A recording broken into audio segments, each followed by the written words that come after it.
can perhaps diminish their own protected area, but they can't diminish the World Heritage Site, because it's not, if you want to change the boundaries of your World Heritage Site, you have to go through a process asking the committee if that is okay, and justifying why it is okay, which means, again, going back to the values and the integrity. Even if we do this, the values will still be there, the integrity will still be there. This process was done. The government just unilaterally did this, and so the committee decided, well, the third pillar of outstanding universal value, the legal protection, is no longer in place, so the site has lost its outstanding universal value, the site is illicit. The other case is a cultural landscape in Germany, around Dresden, where a bridge was built across the cultural landscape, and where the committee had several times, this was a long process, said, no, this bridge will touch the values to which the site is described, because this was a cultural landscape which had inspired poets and painters in a certain period of time. So intrinsically the landscape value was very important for this site, and building a bridge to it kind of affected this value. So the committee had said, this will affect the value. If you go ahead, it will lose its value. The government, local government, went ahead with the bridge and decided to list it. So, but it really is important to then again see exactly why the site was inscribed for such decisions. Do you have a list of, do you have a wish list of sites that you want, either the Secretariat or, is that the Secretariat or the? There is no wish list as such, but what is happening is that, I mean, if you look at it from the natural sites perspective, what is happening is that there have been several gap analyses done. And there's again work ongoing on gap analysis, looking at which are the gaps on the World Heritage List. So it's not a wish list as such, because it's not really naming individual sites, but it's looking at gaps from a ecosystem or biodiversity point of view. Would you approach any countries to suggest that they have appropriate sites that would fill in those gaps? Yes, this is happening. Perhaps not, we are not writing officially to a country saying these are the sites that we should think of nominating. But of course, we are in dialogue with our state parties, and very often we will kind of hint to them that this is really something that has a great potential for the inscription. And so there are, for the moment, for example, we had several inscriptions over the last couple of years following the gap analysis of 2005. For example, in Madagascar, the whole humid forest was identified as an important gap on the list. And so, based on that, and with the help from the World Heritage Center, Madagascar started working on a site, a serial site in the humid forest belt, which was inscribed 2009, if I'm correct. So it's an example of how this gap analysis led to a process under which eventually led to the inscription of the site. But the gap analysis said the humid forests of Madagascar should be on the World Heritage List, or should be represented on the World Heritage List. Then the next question was, okay, which site? So it's not a wish list of sites as such. Are there any political or financial benefits from the nomination? Just repeat the question, please. Sorry. The question was on political and financial benefits of the nominations of inscription on the World Heritage List. I think, first of all, it's interesting to see how countries are driven to get sites inscribed on the list. There's a real wish to get more sites on the list. So I suppose there is a political benefit, otherwise they wouldn't do it. I think it has much to do with proud and with showing that they belong to this world community of exceptional sites. In terms of financial benefits, when the convention was created, a financial mechanism was foreseen. This is the World Heritage Fund. This World Heritage Fund, I haven't talked about that in my presentation. The World Heritage Fund is basically set up through the contributions of the member states to the convention. So every state party has to contribute to the World Heritage Fund. And under that World Heritage Fund, there is a mechanism of international assistance, where countries can get some financial assistance, either for preparation of new nominations, or for the management and conservation of site, or for capacity building activities. The only problem here is that the way the financial mechanism was set up is that it's linked to the number of state parties, because the fund basically is based on the contribution to the fund is 1% of the contribution countries pay to UNESCO, to the member states of UNESCO. So that is the way it is calculated. That means that now that we have 189 state parties, there is no growth in the number of state parties because we have a almost complete list. So the World Heritage Fund is no longer growing financially, but the list is growing. So more and more the World Heritage Fund as a financial mechanism becomes insignificant. So that is, so for the moment it's only really small grants and seed money that is provided by that. On the other hand, it is also very clear that countries use the World Heritage label to also justify going for other funds. For example, we did, I think like 7 or 8 years ago, an analysis of the Jeff portfolio at the time. And it was very clear that there's a proportionally high number of World Heritage sites that benefit from Jeff funding. Because of course, if you are a World Heritage site, it's very easy to justify why your site is so important. Because you can say it's not our opinion, it has it has a designation that proves that it's of global importance. So indirectly, I think there's a possibility to use the label for that. I think a large number of countries also use the label in terms of tourism promotion. So that's another potential benefit. But in that respect, I think it's really a label. So it depends on the country to actively use it to really get these financial benefits.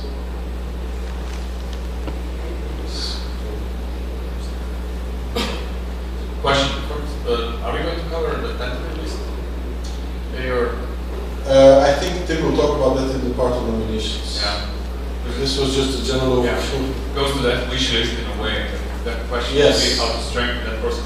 But just one remark on that pyramid that was presented, as we had the discussion during some of the World Heritage processes, might be suggestion we may think of reconsidering or revising a little bit the way how it is structured, because as it is now, it seems that only those sites, sites that necessarily they have to have national designation, but then it seems that it goes national, sub-regional, and then you have, for example, Natura 2000 on top of it, then other international, then only those sites who have required all these preconditions, they go to World Heritage, which is not necessarily so. So it might be that we have different pillars that basically bring to World Heritage. Well, the idea here is that there are other mechanisms that are there to recognize regional importance, like Natura 2000 or the ASIN network. This is basically another existing mechanism that can recognize sites that have, for example, a value from the European regional perspective. But what is important, what is a very important site in Europe, might not be the most important site globally. If you think of temperate forests, certain sites that are important in Europe, well, once you go to the global scale, you have to compare them with other sites in North America or in Russia, and then the comparison becomes completely different. So that's the idea of this. But yeah, I understand. It's just regional specificities that national protected area in Natura 2000 can go parallel, actually. It's not necessarily one of course. But yeah, certainly highlighting that World Heritage is on top of everything. Alec? Yeah. You may not have the answer to this, but at the World Heritage meetings, they actually always have a legal advisor sitting up on stage with the witness chairing the session. So that if legal questions... Can you speak up because I will... Okay, can you hear that? Yes. Okay. Well, on the stage where the World Heritage Committee people are chairing the session, are up there. They always have a legal advisor. Yes. Now, I must say I'm gobsmacked by the poor quality of the legal advice that I saw in St. Petersburg. But my question is, what they have a legal advisor because clearly there's a possibility of legal consequences if they get something wrong. Yes. So my question is, where are the forums for those legal consequences? Well, of course, what is the court that someone might take, or they drag before some other UN committee, or what are the legal consequences of getting it wrong? There must be a mechanism there. Well, of course, the World Heritage Convention is a convention, so in that sense, it's an international legal instrument. And so the convention, state parties sign up to the convention, commit to implementing the convention. That's one thing. It's the same for CBD, it's the same for the conventions. There is a big question, I think, in all the environmental conventions in terms of enforceability. What do you do when countries do not apply the convention? Where do you go? Where do you go? And I think, for I have no idea where to go. I think the only convention among the 5 or the 6 biodiversity-related conventions, the only convention that has some enforceability is CITES, because it's half a trade convention. Trade conventions usually have a mechanism to enforce with fines and things like that. The environmental conventions don't have that. The next thing is that the convention is very general. If you read the convention, it's a very short general text. The decisions of the committee are governed by the operational guidelines, which is like day-to-day implementation framework for the work of the committee. So even the criteria are not in the convention. The criteria are in the operational guidelines, and the operational guidelines are decided by the committee and can be changed by the committee. And of course, legal opinions are sometimes changing with the legal advisor you talk to, but the legal advisor of UNESCO has always based himself on that to say that the operational guidelines are set by the committee, and so it's up to the committee to decide how to respect them or not. So that's a bit of a weak point, I think, for the moment, which I personally think should be clarified in the future. What is the exact legal status of the operational guidelines? The legal status of the convention is quite clear. In the legal status of the operational guidelines is much less clear. And perhaps the General Assembly should take an opinion with that. Yes, please. All the sites listed inscribed, all the inscribed sites, 29 I think is mixed sites. And the advisory bodies that also use IUCN and ICMOS, on those few mixed sites, is there any relationship between ICMOS and IUCN in overseeing, managing, liaising with each other and through the centre?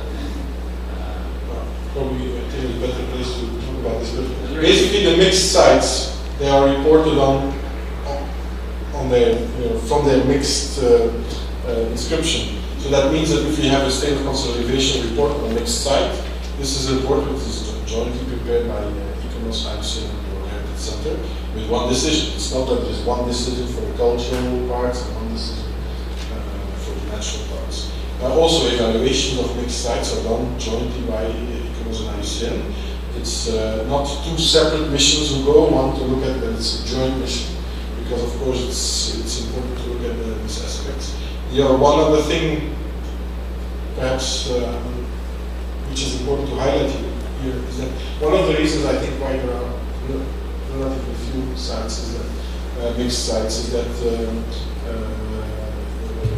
since there was a creation of cultural landscapes as a separate category, or as a category on the cultural sites. Cultural landscapes are basically natural landscapes which have a link to human culture.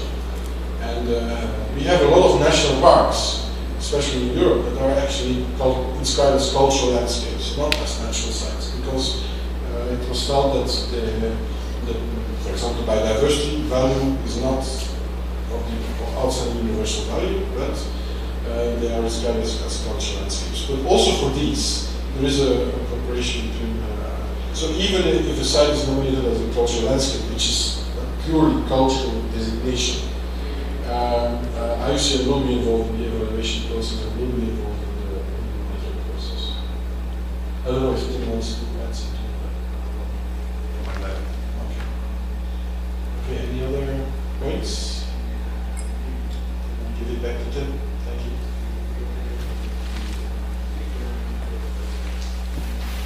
Take the rolling mic. Excuse me.